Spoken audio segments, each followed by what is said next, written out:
Ontem eu avisei pro pessoal, 7h30. Né? Pra não ter desculpa de dizer que trocaram o horário. Eu já pedi 7h30 porque eu vou para um lado, resolvo a questão do preparar as meninas para sair, né? A Cláudia que leva as meninas hoje para a escola, mas eu acho que vai voltar o remoto para ela. Teve uma decisão ontem, não sei o que foi, o sindicato dos professores para fechar as escolas de novo. Fecharam, né? A justiça deu liminar.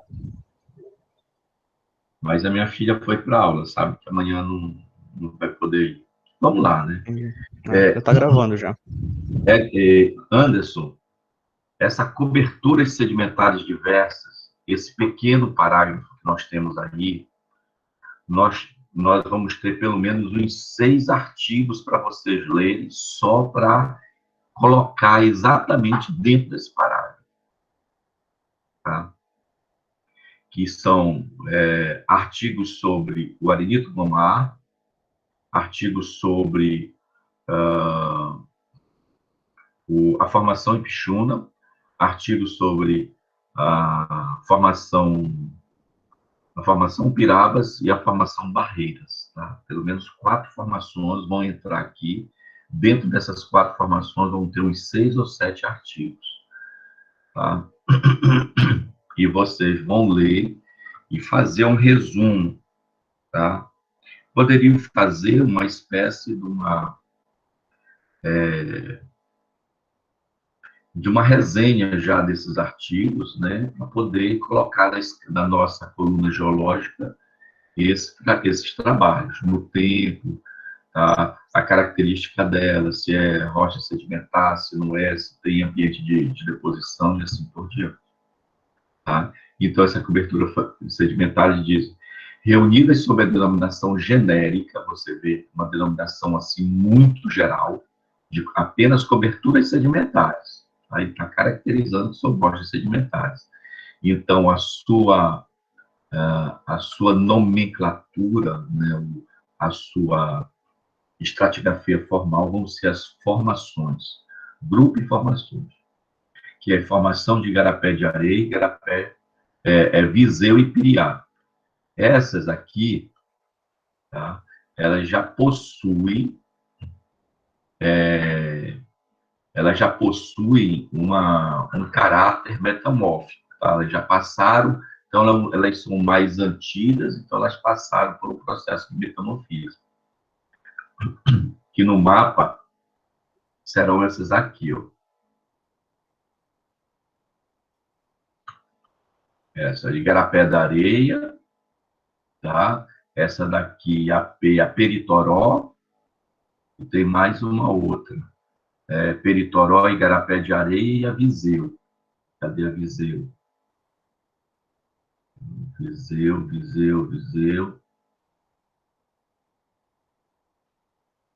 Não estou enxergando ela aqui, mas tem. A gente, uma vez, conseguiu pegar uma sequência dessa numa estrada. O professor João reconheceu. Então, vamos lá. E olha o que ele diz, interpretada como bacias molássicas. Essas bacias molássicas, elas marcam o final de um processo tectônico, né? Lá, no final do tectonismo, tá? Ela tem condições, o ambiente ele consegue se... É como se a gente corre, e já a gente para e dá aquela respiração profunda. Nessa respiração profunda, é como se fosse um alívio, tá, dos esforços, cria-se essas bacias e algumas falhas são formadas e cria essas deposições. A gente chama que são bacias molássicas. Elas fecham um evento, um ciclo tectônico. Tá? Quem falou foi o Abreu e outros, 1980, e constitui-se em depósitos continentais de clima semiárido. Olha só, clima semiárido. É o clima hoje do Nordeste, né? Arenitos arcosianos, o professor João já deve ter passado para vocês explicado. Quando a gente tem mais de 10% de arcose, de feldespato no arenito, a gente chama ele de arcose. Eu acho que é 10%, por aí assim. Pelitos, que são rochas muito finas, né? E conglomerados. Tá? Esses conglomerados, antigamente, a gente tratava eles como migmatitos, né? Mas ele está tratando aqui apenas como diamictitos, aliás, conglomerados. Diamictitos são de origem glacial. Com pacotes dobrados e folheados, localmente anquimetamorfizados, né? Muito fraquinho metamorfismo. Seu posicionamento estratigráfico tem variado largamento do proterozoico ao eopaleozoico, ou seja, bem no neoproterozoico, tá? Ao eopaleozoico. Então, ele passa de uma transição para outra de éon, tá?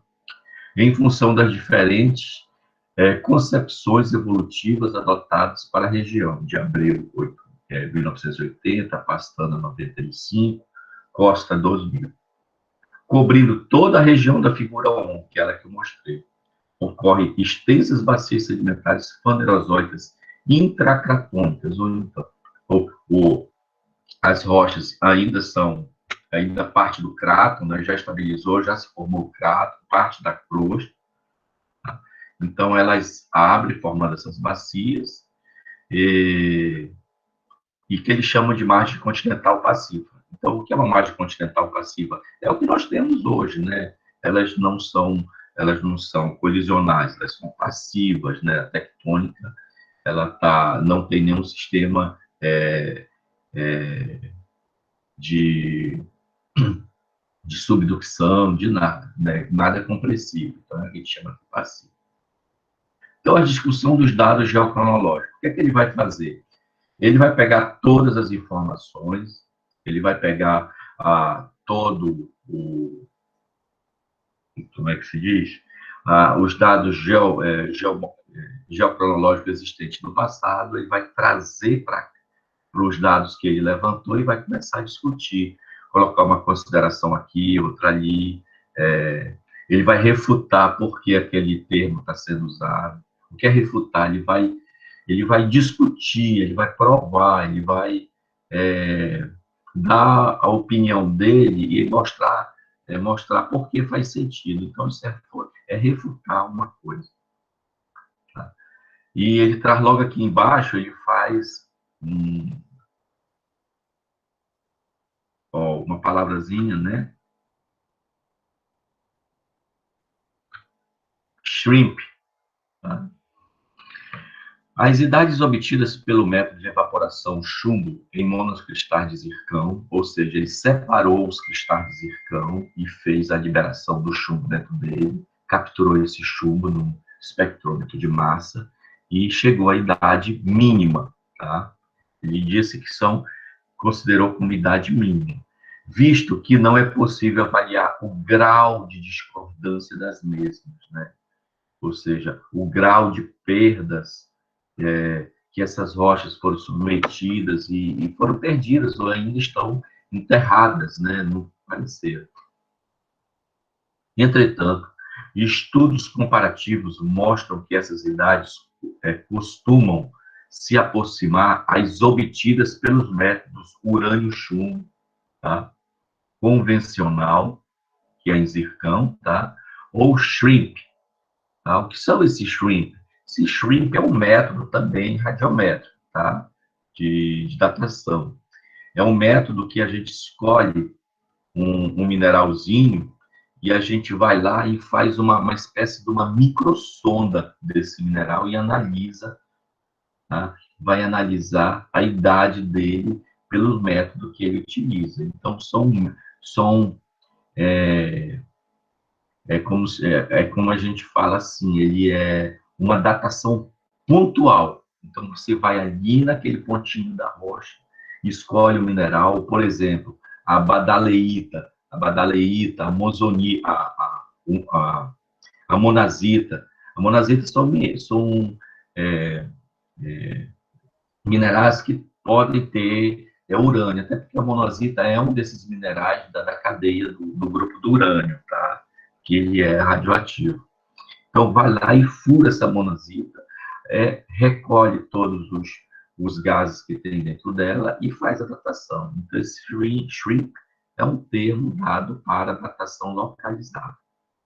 Foi escrito por Kroeber, em 1986, Anders and Kaiser, 91, Schunderland, 96, é o nome, acho que é alemão, nos procedimentos de análise aqui adotados. Somente foram consideradas, para cálculo da idade, de bloco ou etapa, aquela análise com razão chumbo-chumbo, olha aí. Então, é o chumbo 206 que se transforma em chumbo 204. Maiores do que 2.500 anos, tá? 2.500 milhões de anos, 2,5. Tá? Anderson, lê esse segundo parágrafo para a gente. Ok.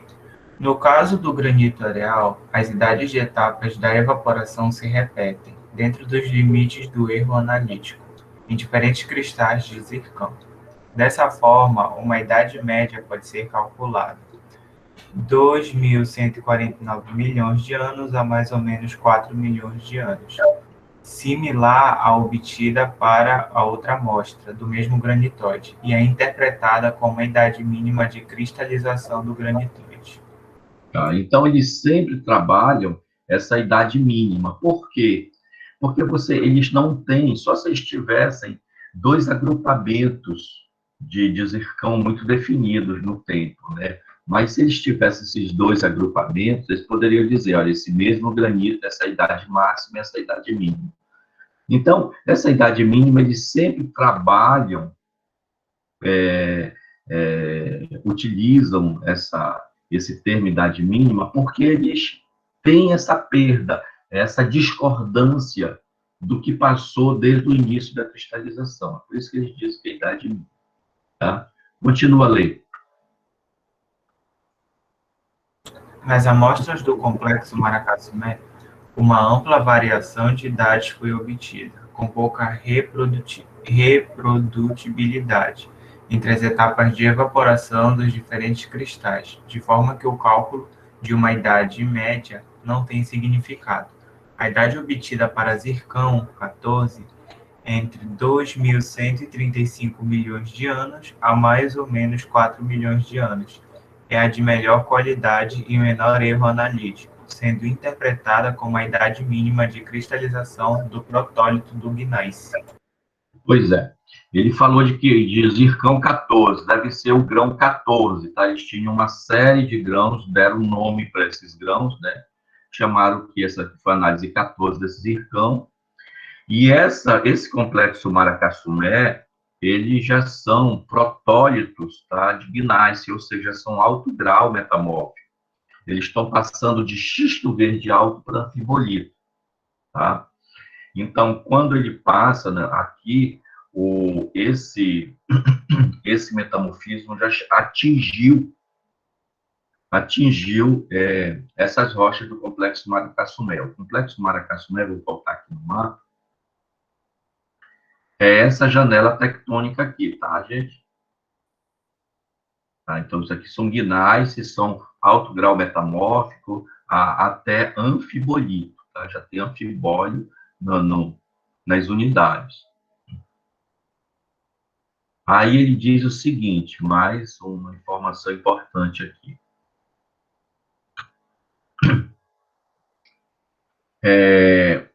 Por que no complexo Marapé uma ampla variedade de idade foi obtida? Por quê?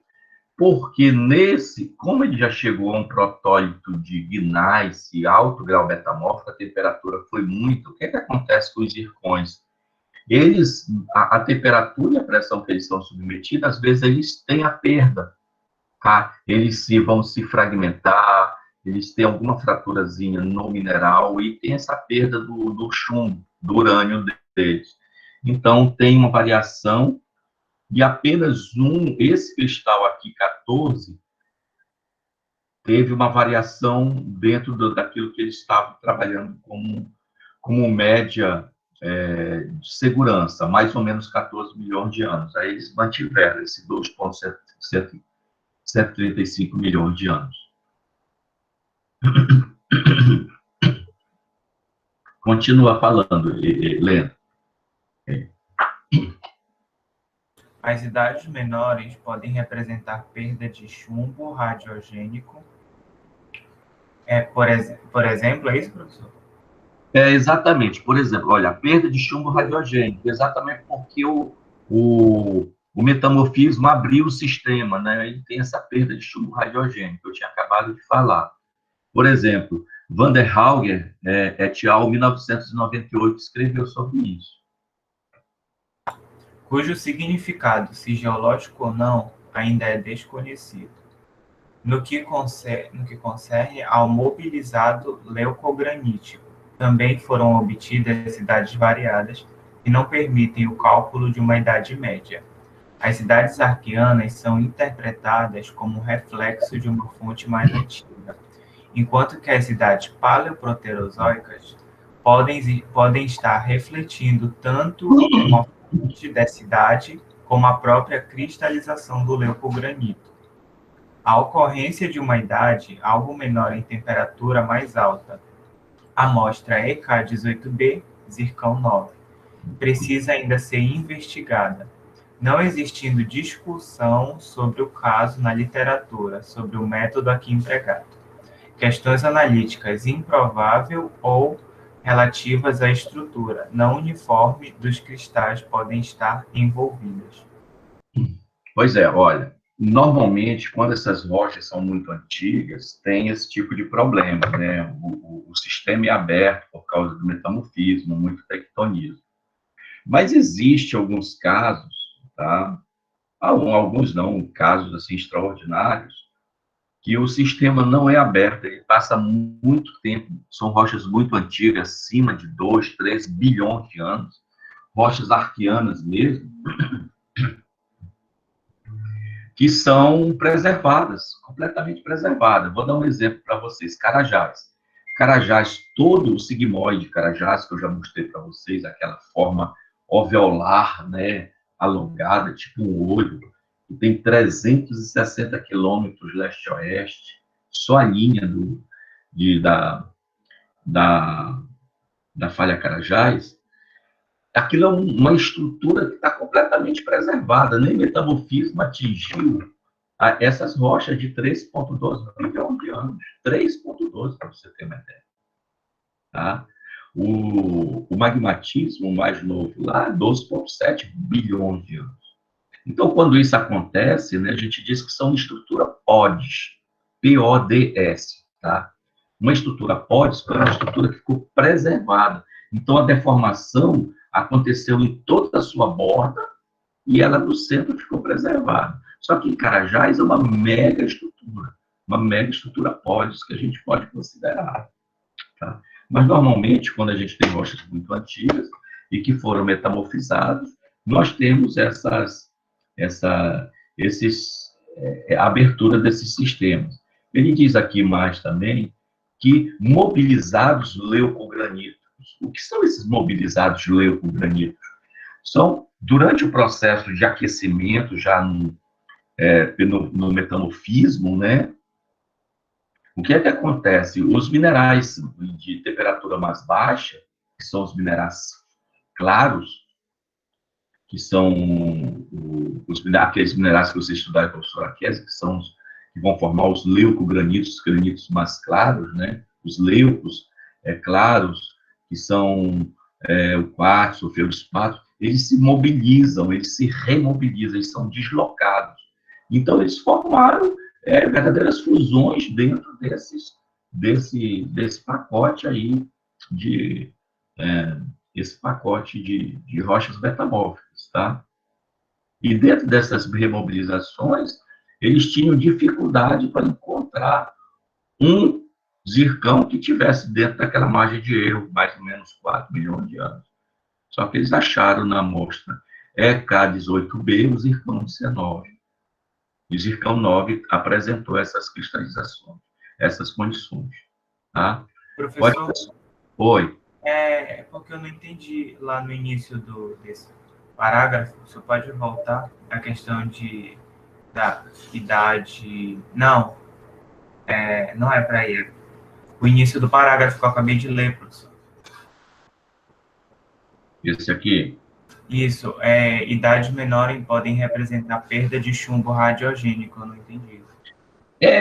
Porque as idades menores podem porque o chumbo ele teve a perda, a fração que ficou dentro dele vai caracterizar uma idade menor, tá? Porque o volume não é real de chumbo que tinha dentro do zircão. Ele a parte desse zircão poderia ter mais chumbo do que urânio, por exemplo, ou a relação chumbo 208, chumbo 207, 206, uma razão que eles capturaram, mas eles não sabem se representa o volume original do decaimento de um elemento para o outro. Tá? Então, se eles não sabem, eles dizem que nessa idade menor há também esses erros, tá? De interpretação. Mas eles mantêm ainda como a última idade. Por quê? Porque a sua idade real, há dúvidas, porque eles não conseguiram definir, tá? Se aquele volume que eles capturaram no espectrômetro de massa é o volume real, sem o sistema ter sido aberto. Então, como é um ambiente metamórfico, o ambiente metamórfico é muito difícil fazer esse trabalho, né? Quando é um metamorfismo muito baixo, a gente no campo, a gente consegue olhar e empilhar as rochas. Por exemplo, quando a gente estiver em cima desses filitos ali do cinturão Gurupi, a gente vai andando, nós vamos olhar no chão, embora que a rocha está em vertical. Tá vertical, você vai dizer, olha, o topo dessa camada está naquela direção. Por quê? Porque o metamorfismo foi tão baixo que as estruturas sedimentares ainda estão preservadas. Aí você vai dizer, isso aqui era uma marca de onda. Então, se isso é uma marca de onda, a gente vai ver que ela está para cima, não está para baixo. Aí a gente coloca isso e posiciona. Então, olha, o topo desse imenso afloramento está para cá e a base está para cá. Então, a gente consegue recuperar isso. Não da idade, tá? Porque a idade a gente só vai dar com métodos avançados, como os métodos radiométricos. Tá certo? Mas quando você tem em rochas metamórficas essa idade mínima, é a idade mínima por quê? Porque mesmo sendo a idade mínima, o zircão pode ter aberto o sistema dele e ter perda de registro. Então, essa perda de registro, ele vai chamar de discordância. Tá? É um registro que ele não consegue definir por causa do tempo, né? E dos movimentos cíclicos, tá? Movimentos geológicos cíclicos, às vezes não é um monociclo, são policíclicos aqueles eventos. Então, são vários, um sobre o outro, ao longo da história. Você entendeu? Sim, professor, obrigado. Então, vamos para o último parágrafo aqui. Tá. Com relação aos dados rubídio estrôncio do granitóide Jonasa, o resultado em rocha total é compatível com a idade de cristalização obtida anteriormente em zircão. Apesar do caráter peraluminoso, que denuncia a participação importante de materiais cristais na geração desse granitóide, a razão estrôncio, inicial de 0,7034, é relativamente baixa e aproxima-se de valores mantélicos, o que sugere que protólitos ígneos não muito mais velhos constituíram parte do magma, que gerou o granitóide Jonasa. Já a isócrona mineral demonstra efeitos termais no neoproterozoico, metamorfismo, deformação, que não afetaram o sistema na escala da rocha.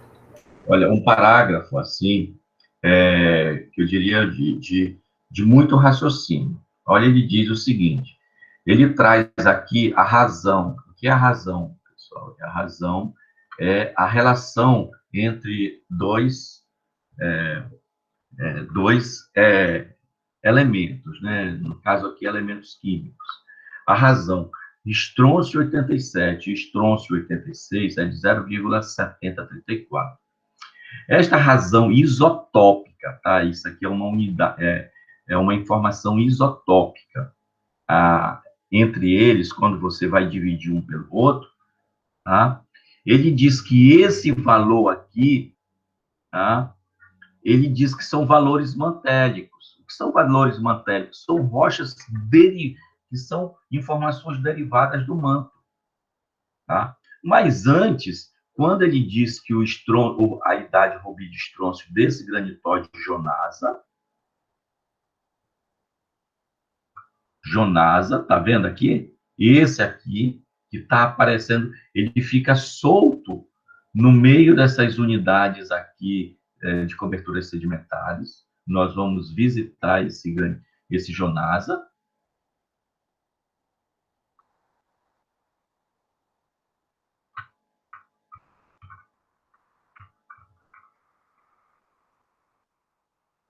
Ele diz que tem uma outra assinatura, uma assinatura peraluminoso. Quando a gente diz que um granito é peraluminoso, que ele tem duas micas ou tem muitas muscovita, a muscovita é um mineralzinho, um mineral micáceo rico em alumínio, tá? Então, esse peraluminoso, ele diz que a contribuição do material que foi fundido para se tornar magma e se cristalizar novamente foi foram de rochas da crosta, ou seja, sedimentos que foram metamorfizados. Ele fala aqui que provavelmente produto de metamorfismo e deformação que aconteceu no neoproterozoico, tá? Ele se deformou ao ponto que chegou ao ponto de fundir, tá? Quem sabe não tenha sido o próprio complexo Maracaçumé, parte desse complexo Maracaçumé, que foi fundido e o magma se deslocou por alguma estrutura tectônica e se alojou naquela região ali do noroeste, tá? Aí ele diz que mesmo sendo rochas de origem peraluminosa que que foram fundidas para dar essa rocha, ele diz que teve uma contribuição de manto devido a essa razão inicial aqui de estrôncio 87 para estrôncio 86 de 0,7034. Aí ele diz, olha, isso aqui é um valor mantélico. Mas se é um valor mantélico, o que é que ele diz? Quem foi que contribuiu? Ele diz que provavelmente alguma rocha do manto foi envolvida nesse processo de fusão, tá? E deixou a sua cicatriz lá dentro. Sua cicatriz química, sua cicatriz isotópica, que foi medida pela essa razão aqui, o estrôncio 8736. Tá? Aí ele diz o seguinte, o que se sugere que protótipos híbridos não muito velhos constituíram parte do magma que gerou o granitóide Jonasa, que são essas, provavelmente, alguma rocha vulcânica e máfica, ultramáfica, que tenha sido entrada nessa composição. Já a isócora mineral demonstra efeitos termais no neoproterozoico, de metamorfismo, tal, ou deformação, que não afetaram o sistema na escala da rocha. Essas isócronas é uma linha como se fosse uma linha que ele define de alguns minerais que montam essas isócronas. Elas vão gerar uma curva, tá? Num gráfico 2D, tá? XY. Aí eles preparam essa daí, usam, às vezes, uma triangulação e preparam e vão unindo em função do quimismo desses minerais, da rocha, né? Do quimismo que foi analisado, eles conseguem fazer essas isócronas e avaliar graficamente. Então, é intenso esse último parágrafo, mas eu acho muito importante para falar fechamento desses granitórios. Tá? Você conseguiram fechar isso daí? Eu entendi, professor. Tá bom, então. Todo mundo, tá tudo bem? Quantos alunos nós temos hoje na sala? Sim, tá de boa agora. 11, professor. 11 Não, alunos. não, são 11 não, são 10 só. Só 10? Então faz o seguinte. João, tu tá por aí ainda? Vai. Tô aqui, prof. Faz a chamada desses meninos e vê quem faltou, se justificou ou não. Tá? É importante que justifique, tá? Até agora ninguém justificou nada aqui, viu? No... Tá. E Igor, leia as considerações finais e modelo Tá. geotectônico preliminar. Peraí, só dar um zoom aqui. Os recentes resultados geocronológicos obtidos em zircão, aqui complementados com novos dados relativos ao complexo Maracaçumé e granito areal, fizeram com que a maioria das unidades regional passasse a contar com pelo menos uma informação geocronológica mais precisa e permitir o avanço significativo no que concerne a Estratigrafia. litoestratigrafia da região do Gurupi, previamente baseada nas sistemáticas rubi de estronça e potássio Potássio argônio. argônio. Esse resultado, esses resultados mostram também que o intervalo de tempo entre 2.240 milhões de anos, 2011 a 2011 milhões de anos, é o mais importante em termos litogênicos. Litogênese. Litogênese é a genética, né? Como eles se formaram, né? No momento da sua formação. Então, Termos ele diz litogênicos. que esses resultados aqui entre 2.240 milhões de anos a mais ou menos 2011 milhões de anos, você vê que tem 230, mais ou menos, 229 milhões de anos, um intervalo de 229 milhões de anos, tá? Ele disse que é o período mais importante para essas unidades terem sido formadas, a litogênese deles, tá? Tá, continuando aqui. Não foram reconhecidas até o momento rochas arqueanas aflorantes na região, sendo esse o El identificado apenas como vestígios com base em cristais herdados de zircão e de algumas idades modelo de Samário esse elemento. Neodímio. Samário Neodímio.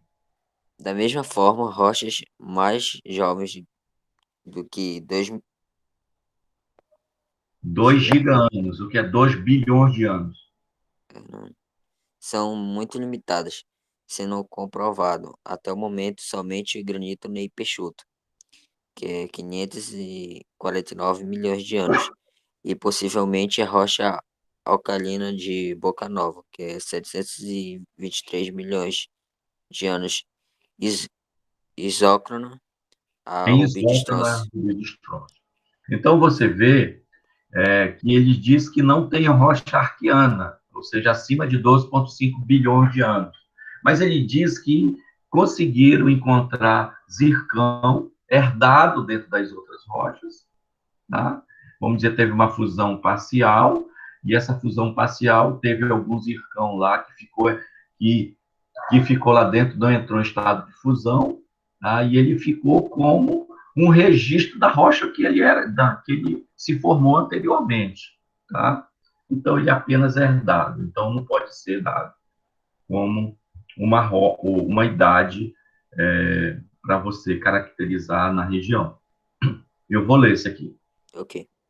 As sistemáticas rubi de estronço e potássio argônico, ou seja, essas metodologias aqui aplicadas, entretanto, mostram uma clara divisão com uma área representando assinaturas neoproterozoicas. O que são assinaturas neoproterozoicas? Uma característica que se deu no final do Proterozoico. E outra mais antiga, de 12,0 bilhões de anos. Aí ele formou esses dois domínios, o domínio paleoproterozoico e o domínio neoproterozoico, respectivamente. Do cinturão Gurupi ao Craton São Luís, isso foi o Almeida 76, baseado, quem falou isso aqui, essas duas proposições, foi o Almeida de 76. Baseado nesta subdivisão, desenvolveram-se modelos geotectônicos nas décadas seguintes. O limite entre as duas citadas províncias geocronológicas, na região do Gurupi, é definida pela zona de cisalhamento tentugal. Vocês lembram qual é a zona de cisalhamento tentugal, gente? Aquela que atravessa de fora a fora de sudoeste para noroeste.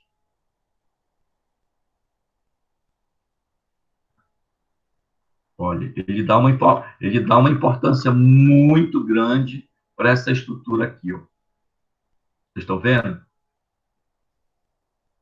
Onde ele diz que isso daí veio do movimento de NE para SW, tá? E paralelizou na mesma nível topográfico essas rochas mais antigas paleoproterozoicas e essas rochas mais recentes neoproterozoicas do que ele, né? Mas aqui tem umas bacias, né, que a idade dela pé de areia, mas são coisas depois, tá?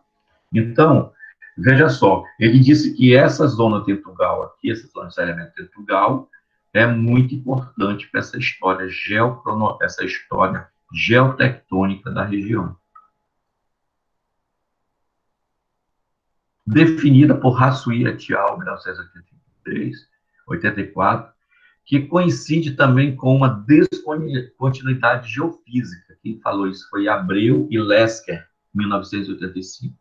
Entretanto, a época de implantação dessa estrutura é uma das controvérsias ainda não resolvidas, variando do Paleoproterozoico, de Abreu, 1900, ao Neoproterozoico. O que é que ele quer dizer com isso, Anderson? É uma controvérsia. Qual é a idade dessa zona de cisalhamento tentugal aqui? Tu consegue dizer? Pelos dados que tu tens?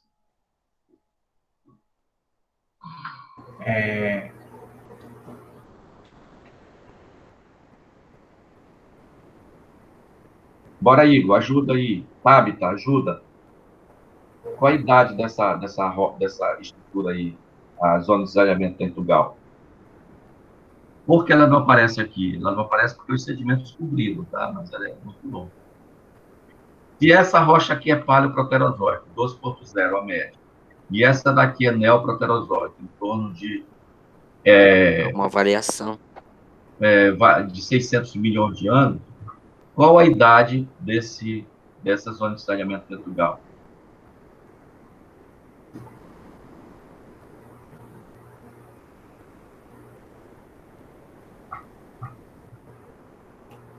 Consegue? É entre essa e essa, gente. É uma resposta. Entre o Paleo e o Neo. 2 bilhões, 600. É entre 2.0 bilhões de anos e 600 bilhões de anos. Tanto que trouxe essa lá do fundo e paralelizou do lado dessa. Então, isso daqui, ela é essencialmente proterozoica. Tá? Agora, se ela é paleo ou se ela é neo, você não sabe. Ela ocorreu nesse intervalo aí de 1,5 bilhões de anos. Entendeu? Entendi, professor. Eu só não estava conseguindo raciocinar, mas eu já entendi. É verdade. A gente precisa parar e olhar no que cada linha. Assim é um artigo em inglês, gente. Quando a gente lê um artigo em inglês, uma palavrinha só quer dizer muitas informações, muitas mesmo, tá? Que a gente se perde. Tá. Entretanto, a época de implantação dessa estrutura é uma das controvérsias ainda não resolvida, variando do Paleoproterozoico de Abreu, 1990, ao Neoproterozoico de Hassuí et al., 84. O mesmo problema diz respeito à evolução do cinturão Gurupi, existindo proposta de evolução monocíclica neoproterozoica, Costa e Ricci, 95, a paleoproterozoica, paleoproterozoica de Pastrana 95, ou policiclo de Palheta 2001. Ou seja, foi um ciclo só ou foram vários ciclos? Isso daí é uma controvérsia aí. Os dois domínios geocronológicos mostram também assinaturas mitológicas metamórficas e estruturas distintas. É claro, eles são distintos, estão distantes no tempo, 1,5 bilhão, são distintos, né? O domínio São Luís é constituído por granitóides cálcicos alcalinos, isso é composição química, tá? É cálco alcalino que a gente chama. Cálco alcalino, que ele chama de TTG, tá? O que é o TTG? Tonalito, trondhjemito e grano. Esse segundo nome eu nunca consigo pronunciar. Tá. Trondhjemito, professor. Tonalito, trondhjemito e granodiorito, tá? Então, essa composição dessas rochas. Se a gente for lá no Stracase, vocês vão ver que essas rochas estão na base do Stracase, tá? Então, a gente costuma dizer que granitóides calco-alcalinos, desta composição tonalitos, trondhjemitos e granodioritos, eles são pouco evoluídos. Se eles são pouco evoluídos, o que é que acontece? Eles já têm muito fluido dentro dele. Então, esses são os granitóides mais importantes para, geneticamente, para se formar depósitos minerais, tá? Metálicos, porque os fluidos ainda estão dentro dele, ainda não foram dispersos, e aí a gente diz que são granitos pouco evoluídos. Tão pouco evoluídos, eles têm condições de serem férteis, terem muitos fluidos dentro dele. Dentro desses fluidos tem minerais não, elementos químicos metálicos raros, tá? E elementos que são, a gente chama de ligantes. O que são ligantes?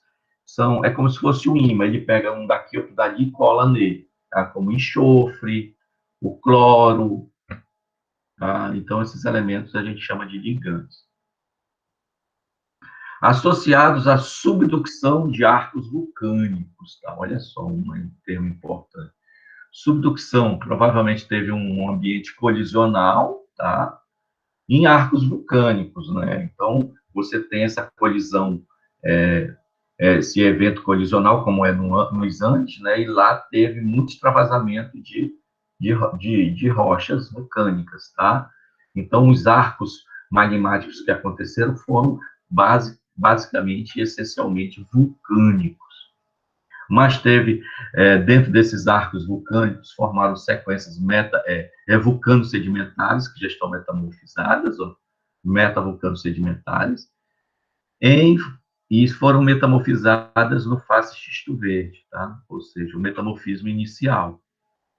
Porém, localmente, eles são anfibolitos, onde a deformação foi mais intensa. Tá? Então, é essa variação. Associam-se aos granitóides, sendo intrudidos pelos mesmos. Granitóides peraluminosos, ou seja, mais novos, né, ou de outra origem, que foi fusão da própria crosta de sedimentos, tudo para derivados, né, são subordinados e são um pouco mais novos que os granitóides calçocalinos.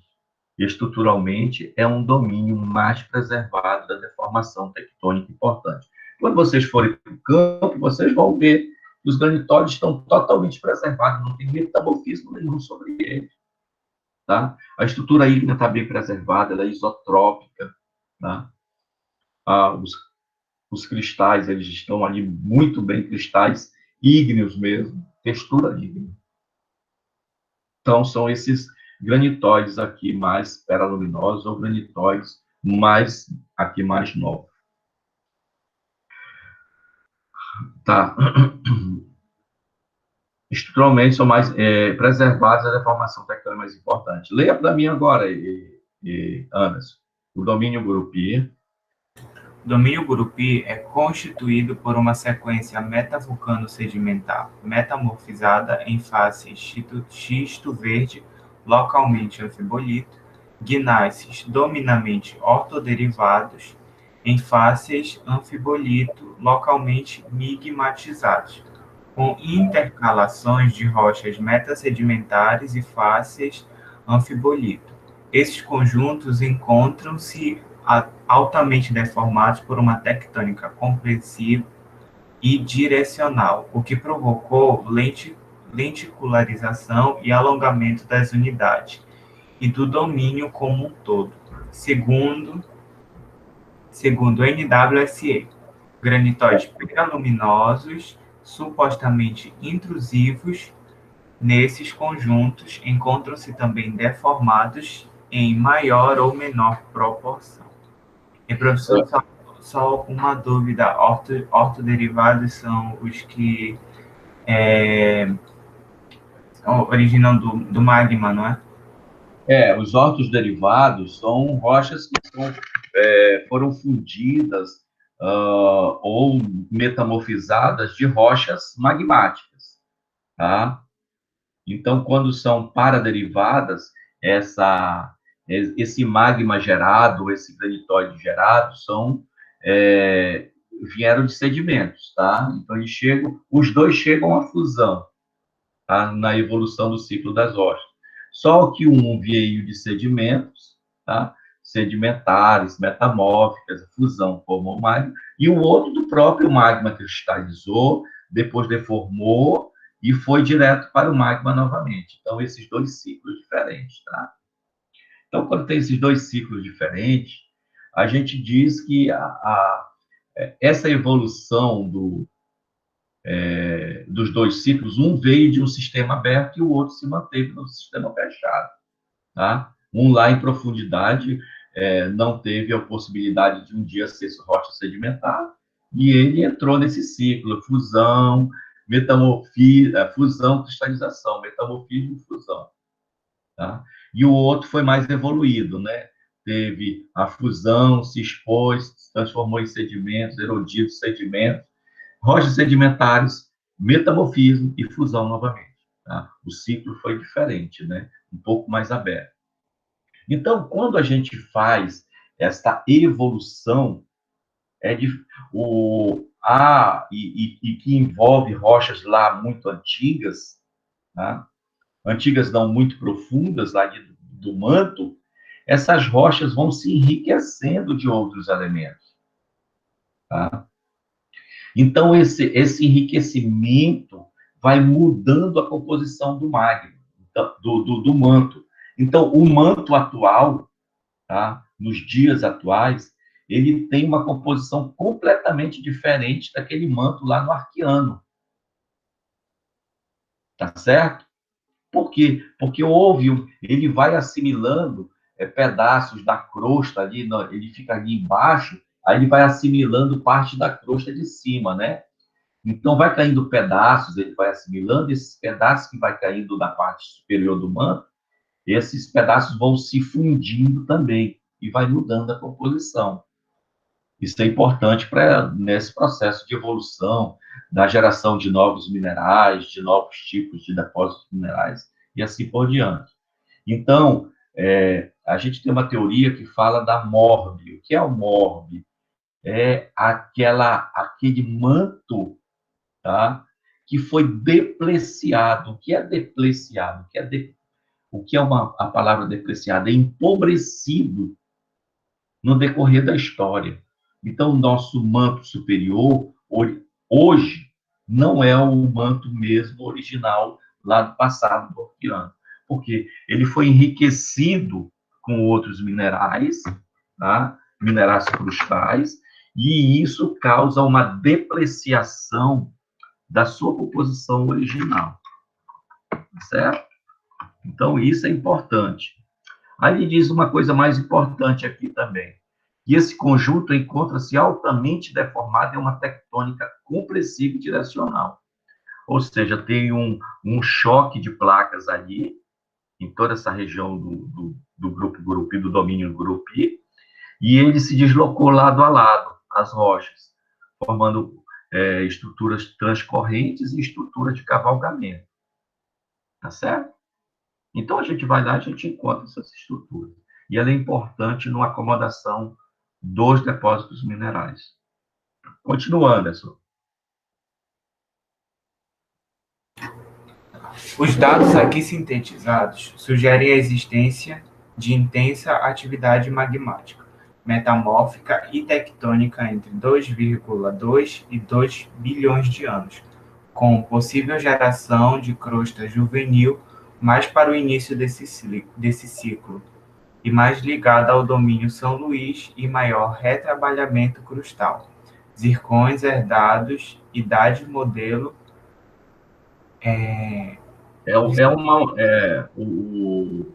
Esse Epson neodímio, eu acho que é ND de neodímio. O professor João até passou um artigo para a gente ler, tá? Eu tenho até que ler também, que são coisas muito específicas da geocronologia. entendi. Tá? Negativo. Então, esse dado é negativo, e esse modelo aqui apresentado, que é de estudo de isócoras do Mantélica, né? Ele diz que esse modelo aqui, zircões herdados, essas idades, eles estão ali posicionados no final deste período, mas um pouquinho mais ligado ao domínio Gurupi. O que ele quer dizer isso? Mais ligado ao neoproterozoico, mais novo, então. Pode falar, pode continuar. Tá. Em direção ao final desse período, mais ligado ao domínio Gurupi. Os domínios possuem, portanto, uma história paleoproterozoica comum, e é plausível inferir, de forma genérica, que a região tenha sido palco da colagem diacrônica, processos acrecionários e colisionais de microcontinentes arqueanos. Por exemplo, porção ocidental do cráton oeste africano, porção sudeste do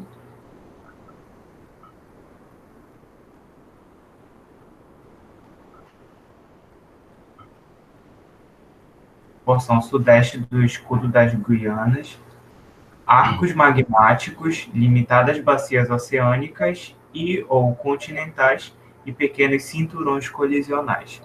Entretanto, para aí.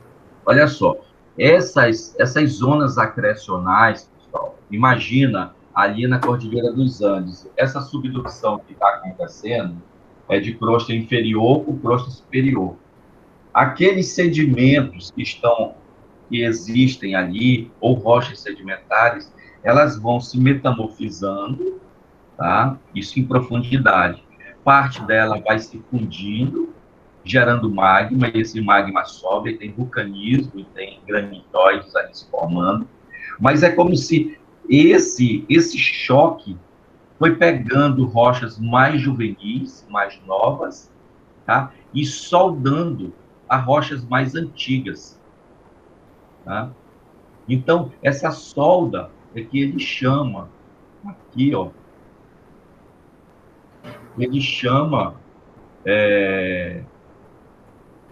de forma genética, que a região tenha sido palco de colagem diacrônica. E são essa diacrônica, esse colágeno?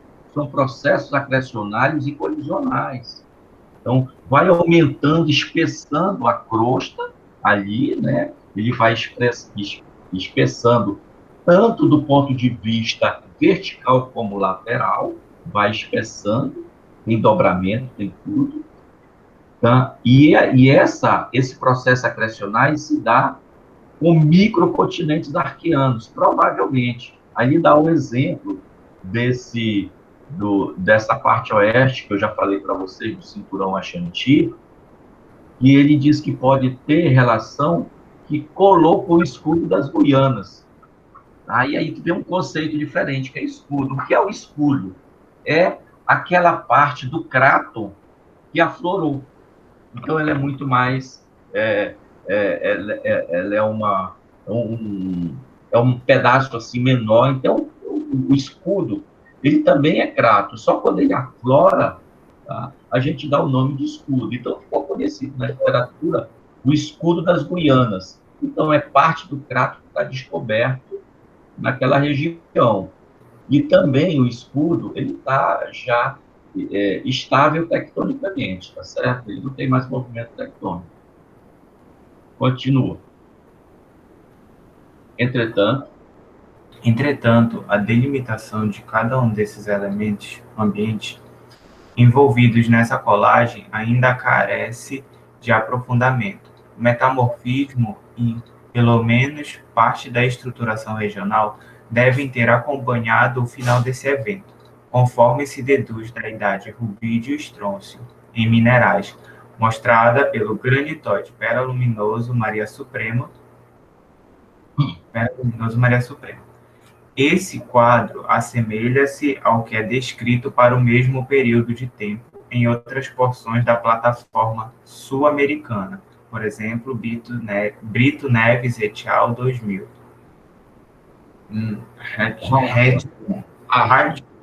Hartmann, e em geral correlacionáveis à região do Gurupi com a porção oriental da Guiana Francesa. Vanderhut Gel, em 1998, e o Craton Oeste Africano, Hirdes e Davis, em 2000. Tu vê o que ele fez? Eu acho muito bonito que ele trabalha com geotectônica, porque ele conhece a tectônica global. Ele conhece, ele conhece o que aconteceu de movimentação da crosta em toda a superfície terrestre. Então, a gente consegue passear no globo terrestre com essas informações. Isso é muito legal. Tá? Então, ele faz correlação daqui com o norte da América do Sul, ali, o norte do Brasil, entrando ali nas Guianas, no Suriname. Por quê? Porque lá no Suriname e na Guiana, tá, afloram rochas muito semelhantes a essas aqui do Gurupi, como aflora rochas muito semelhantes lá na província Borborema, lá no nordeste do Brasil. Só que lá é muito mais amplo, um ambiente muito grande, tá? Espacialmente muito grande. Então, eles fazem essas correlações. Então, são rochas da mesma época. Então, elas podem ter tido alguma relação genética do ponto de vista tectônico, do ponto de vista magmático e assim por diante. E eles fazem essa correlação baseado nessas isócoras minerais ou nessas razões rubídio-estrôncio ou as razões samário-neodímio, tá? Que vai te dar informações antigas e com bastante precisão. Tá? Continua. No Neoproterozoico, como referência da colagem orogênica brasiliana, muito bem marcada em regiões vizinhas, como a província Borborema, faixa araguaia e cinturões pan-africanos, a atividade tectônica transcorrente teria afetado os conjuntos rochosos, provavelmente reativando a estruturação mais antiga, provocando a abertura do sistema rubídio-estrôncio e potássio-argônico, levando à configuração atual do cinturão Gurupi. O que é que ele quer dizer com isso? Ele quer dizer que quando você tem, principalmente, uma atividade policíclica, tá? Aparentemente, ele vai explicando mais desse ponto de vista. Uma estrutura dessa, quando é implantada, ela não é superficial. A gente sempre vai ali para o cinturão orogênico ativo hoje, que é a Cordilheira dos Andes, que é um cinturão colisional, tá? Quando a gente olha, o que é que você vê? Que são estruturas que são penetrativas, isso vai a quilômetros de profundidade. E uma estruturação dessa, antiga, uma estruturação dessa, como ele dá exemplo, a província Borborema, a faixa araguaia passa ali em todo o estado do Tocantins, gente. Ela passa aqui no estado, no leste do estado do Pará, no sudeste do estado do Pará, ela passa numa direção norte-sul, tá? Outro cinturão que ele chama de cinturão pan-africano, tá? Ele diz que quando essas rochas foram reativadas no Neoproterozoico ou no Paleoproterozoico, eles abriram o sistema mais antigo que estão lá embaixo mesmo da nossa infracrosta. E eles abriram o sistema rubídio-estrôncio, e esse sistema rubídio-estrôncio herdou informação para as rochas mais que estavam em atividade aqui em cima, tá certo? Aí leva, aí que ele diz que leva essa configuração atual do Gurupi. E não é só uma configuração geotectônica, uma configuração litológica, uma configuração tectônica, tá? Isso vai estar embutido a relação da direção dessas rochas, tá? O mergulho, tá?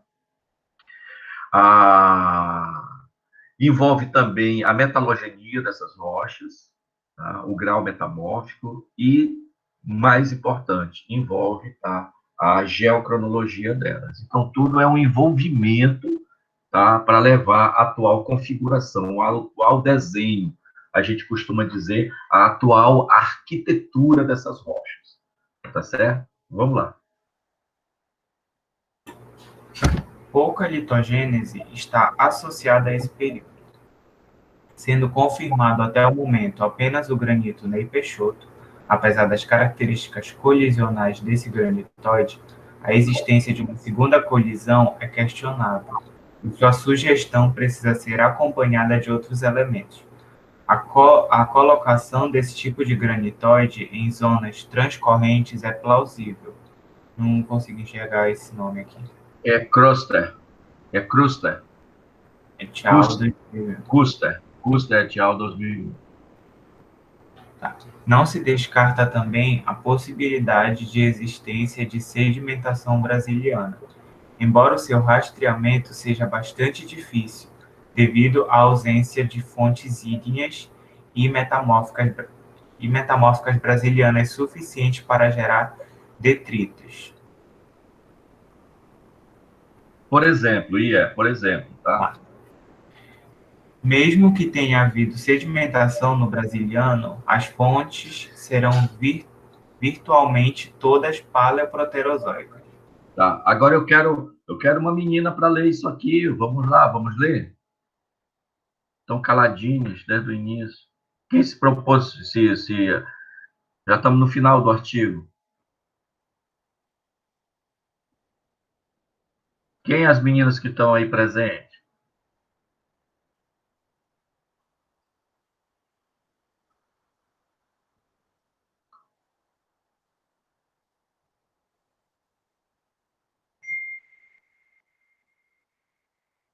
Ediele, você consegue ler? Tem condições de ler? Tenho sim, professor. Então leia, querida, para mim, por favor.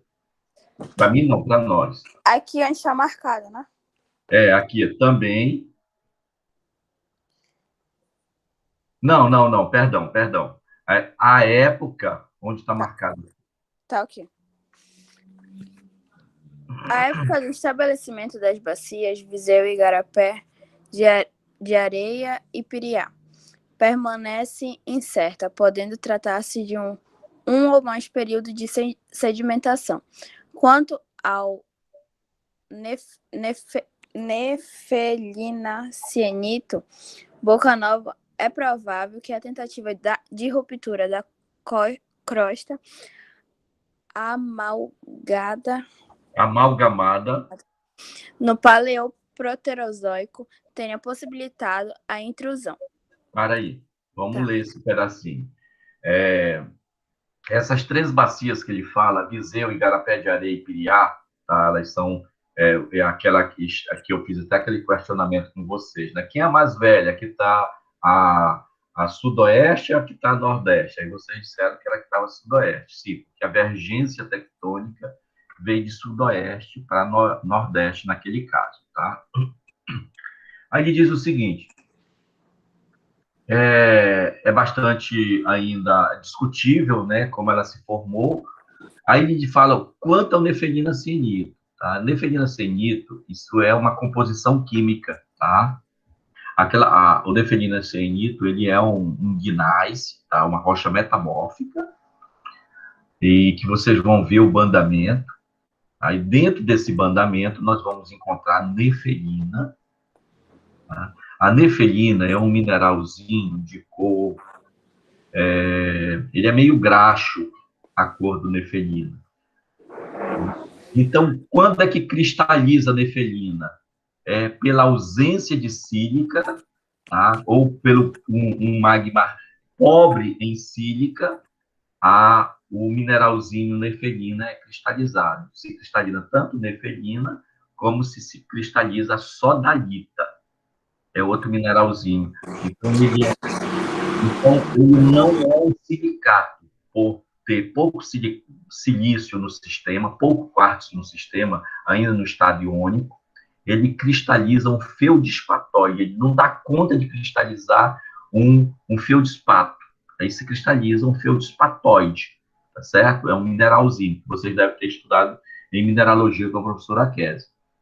Tá? Mas ele cristalizou também uns cafeldespato. O pouco silício que tinha cristalizou um cafeldespato. Então, por isso que ele fica com o nome nefelina cianito boca nova. Mas você pode encontrar na literatura, achar o gneiss boca nova de composição nefelina cianito. Tá certo? Então, é comum vocês encontrarem isso. O autor achou melhor trabalhar a palavra da composição química da rocha, mas ele não tratou aqui que ele estaria trazendo, se tratando de uma unidade que foi metamorfizada. Ele diz ainda que é provável que a tentativa de ruptura da crosta amalgamada. O que é uma amálgama? A amálgama, pessoal, a gente utiliza muito esse conceito para o ouro. A gente pega o ouro fino, tá? Num material lá que tem ouro fino, a gente coloca mercúrio. Então, o mercúrio tem a capacidade de amalgamar, envolver o ouro, e a gente tira o resto do material, fica só o mercúrio com o ouro dentro dele. Então, a gente diz que o ouro foi amalgamado. Ele foi o quê? Capturado, ele foi envolvido pelo mercúrio. Então, essa crosta, essa ruptura de crosta amalgamada, então, ela se amalgamou aonde? No paleoproterozoico, ela se soldou no paleoproterozoico, tá? E ela tem, provavelmente, a ruptura dessa crosta formou esse corpo aqui, que é conhecido como o gneiss boca nova, tá certo? E a partir daí teve a possibilidade da intrusão no granitóide, tá? Após o paleoproterozoico. Então, ele vai se colocar aqui já a intrusão no neoproterozoico, tá bom? Vamos lá. Também é incerto. Continua.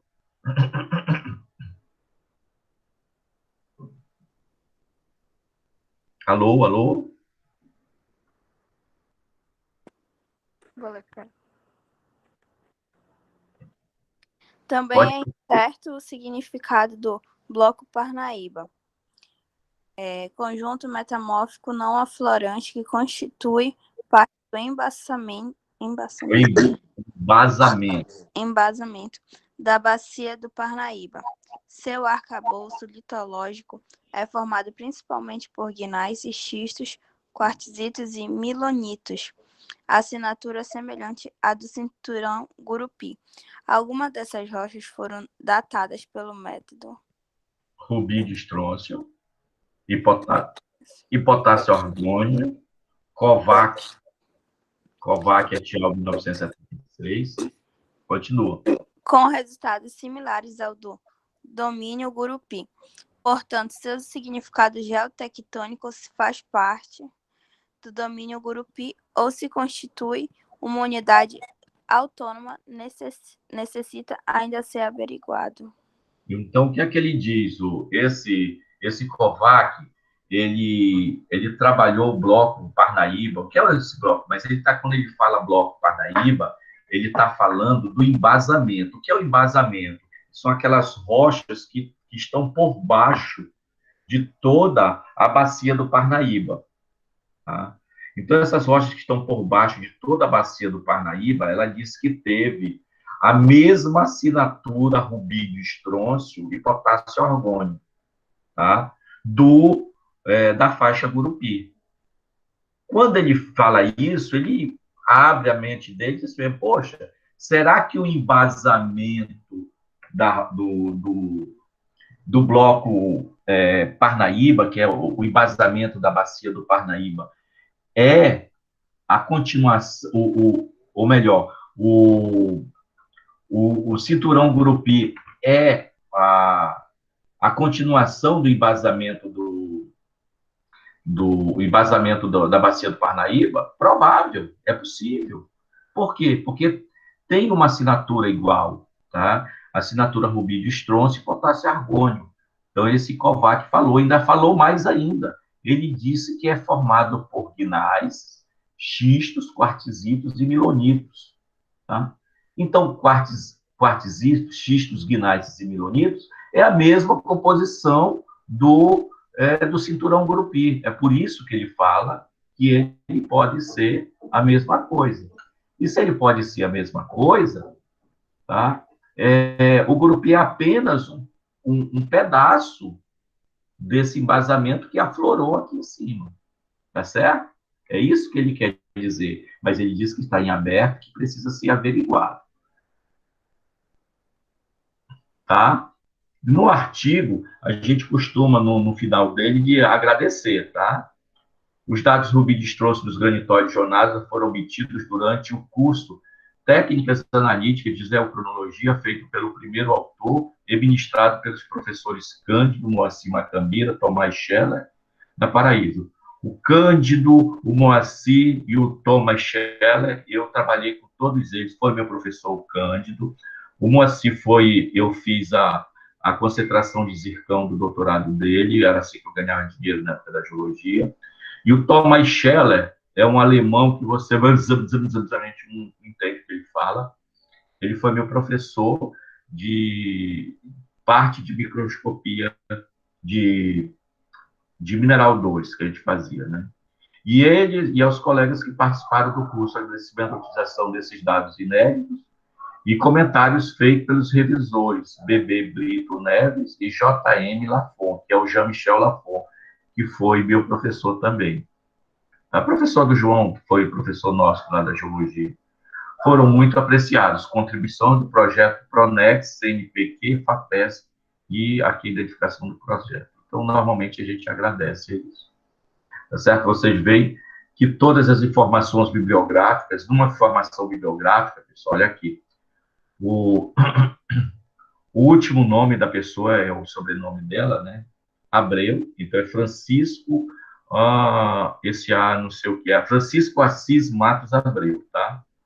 Então, Abreu, vírgula, F.A.M.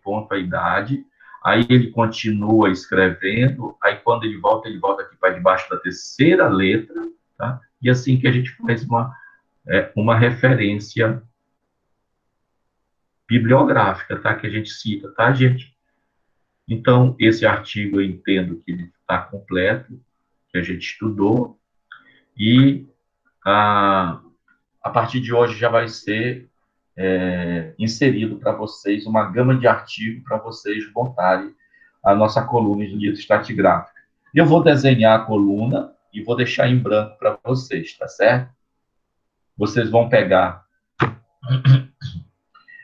aquela informação lá da professora Késia, da aula de litoestratigrafia formal, vocês vão ver aquele modelo, vão pegar aquele modelo e vão utilizar todas essas informações que nós lemos neste artigo e nas bacias e coberturas sedimentares para montar essa coluna, tá?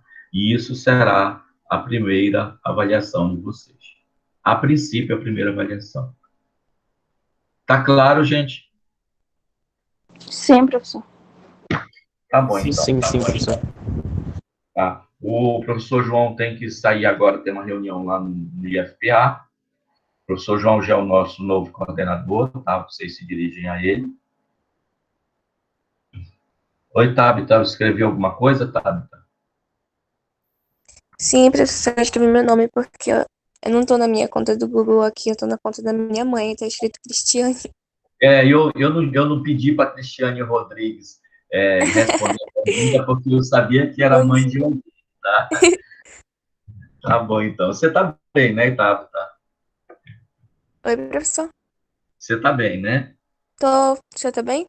Estão bem, graças a Deus. Que bom. Graças a Deus. Então, gente, vocês estão entendendo o rumo da nossa disciplina. Você vê que é uma disciplina que exige de vocês leitura. Então, eu preciso que diariamente vocês estudem, gente. Estudem, tá? Peguem os artigos, começam. Então, o que é que vocês têm até agora? Aquela aula sobre litoestratigrafia formal. Aprendam o que é EL, o que é ERA, o que são suíte, quando se aplica suíte, quando se aplica formação, quando se aplica complexo, tá? Grupo, subgrupo, membro. Estudem isso, vê aquela coluna litoestratigráfica, relembrem tempo geológico da época do professor Mário e da professora Kézia, lá em Geologia Geral, tá? Lembrem de tudo que vocês aprenderam em cartografia com o professor João Paulo, tá? A leitura desses mapas é um simbolismo daquilo que você pode ver graficamente e traduzir em palavras, tá? Então, isso é muito importante para nós. Preciso que vocês façam essa leitura e eu agradeceria muito o empenho de vocês nesta disciplina, tá bom? Professor, eu só vou falar que foi muito importante o senhor ter abordado esse artigo com a gente, porque a primeira vez que eu peguei ele, eu fiquei, meu Deus, está escrito em qual língua? Porque, assim, eu já tinha lido outros artigos, mas nenhum relacionado a geocronologia. Eu li artigos sobre várias coisas, mas, assim, geologia em específico eu ainda não tinha lido. E aí, mas foi bem importante, tanto que acho que já é a terceira vez que eu leio aqui, a gente terminando essa aula, e eu estou conseguindo aprender mais sobre ele. Então, achei importante o senhor ler com a gente para ir abrindo assim, os nossos horizontes sobre esse assunto. Porque foi muito difícil. Primeira vez que eu li, eu não entendi nada com nada. Não vai entender mesmo, porque é muito complexo. Anderson, existe um ditadozinho que a gente fala na geologia, que a gente diz que todo geólogo, ele entra numa mina e desenvolve o trabalho de engenharia, tá? Mas nenhum engenheiro consegue desenvolver o trabalho de um geólogo. Nenhuma profissão consegue fazer, porque ela é muito específica. Ela envolve conhecimentos são conhecimentos raros. A geocronologia é um deles. O estudo da Terra, dos movimentos da Terra, estudar 3 dimensões, a crosta terrestre, é muito difícil. Imagina a crosta terrestre se movimentando a 1 quilômetro de profundidade, a pressão sendo aplicada ali. Tá? Dentro dessa pressão, você tem uma temperatura gerada, com tipos químicos diferentes, tá? E estruturas tectônicas atuando ao mesmo tempo. Então, você pega tudo isso e coloca para uma pessoa, dá um embaraço completo. Então, a gente tem que fazer essa leitura com muita calma. É lógico que tem termos que fogem ao nosso métier diário, meu e do João. Tá? Por quê? Porque é a mesma coisa se eu for ler alguma coisa de medicina, eu não sei. Tá? E um médico vem estudar coisas de geologia, geografia, o meio ambiente, também não sabe. Tá? Então, foge algumas palavras, mas qual é o nosso papel? É estudar, pegar a informação e tirar a dúvida de vocês. É assim que a gente trabalha, tá bom? Então, gente, eu gostaria de encerrar a aula, liberar o professor João Paulo para a reunião dele agora, fisicamente, lá no Instituto, e começo agora uma outra aula, que já é uma aula que eu tenho de inglês, meu professor particular de inglês, tá bom? Ok. Ok, professor. Ok, professor. Obrigado. Vou encerrar a gravação aqui, Vanderlei. Obrigada pela aula. Obrigado, professor João Paulo. Tá?